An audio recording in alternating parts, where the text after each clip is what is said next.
Giza, 2014. Large-scale construction projects and high-rise development encroach ever closer to the Sphinx and the Great Pyramids. Some believe that if the development continues unchecked, it will lead to the destruction of possible archaeological treasures still buried near the complex. But others feel that it may actually force the unearthing of something more profound: a twin Sphinx. Everything in ancient Egyptian art is very symmetrical. There's always two of everything. When we see huge, big statues, there's always two colossal statues.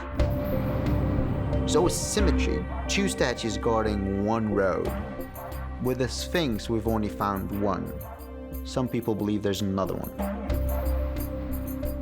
There are actually many reasons to believe it may have had a mate. When we look at the stela, the New Kingdom stela between the paws of the Sphinx, in fact, it shows not one Sphinx, but two Sphinxes. There were long periods of time where the Sphinx was not seen. It was completely covered in sand. And so the idea would imply that maybe there are other structures that are still underneath the sand. Is it possible that a second Sphinx exists on the Giza Plateau? Although most researchers are open to the idea of a second guardian on the Giza Plateau, multiple theories exist as to where this Sphinx may be.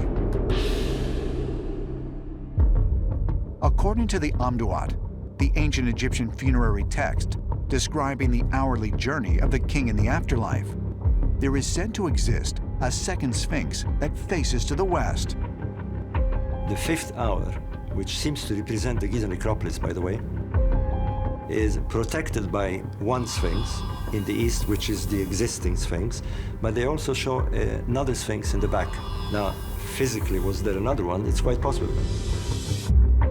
There is certain mounds that haven't been properly excavated on the west side, and there may be the remains of the Sphinx. There certainly isn't the whole Sphinx. We would have seen it by now, but there may be the foundations of a Sphinx.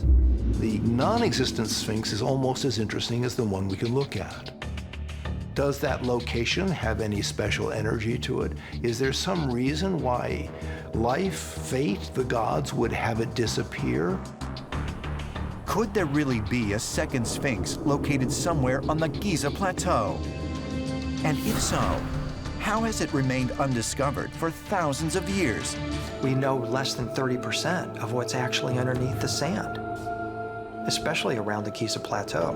So this is one of the exciting things about studying and researching ancient Egypt, is this idea that maybe you'll be able to stumble into these ultimate secrets that the ancients assured us are there. Would locating a second Sphinx bring us closer to actually solving the mystery of the Giza Plateau? And if so, what might the consequences be if this information is ever uncovered? If we put all the pieces together, it suggests that the Sphinx is a repository for this knowledge about how to actually use the Great Pyramid. And once we do that, we're talking about the ability to resurrect ourselves as celestial beings or star beings and join the extraterrestrials who had a hand in building this incredible complex.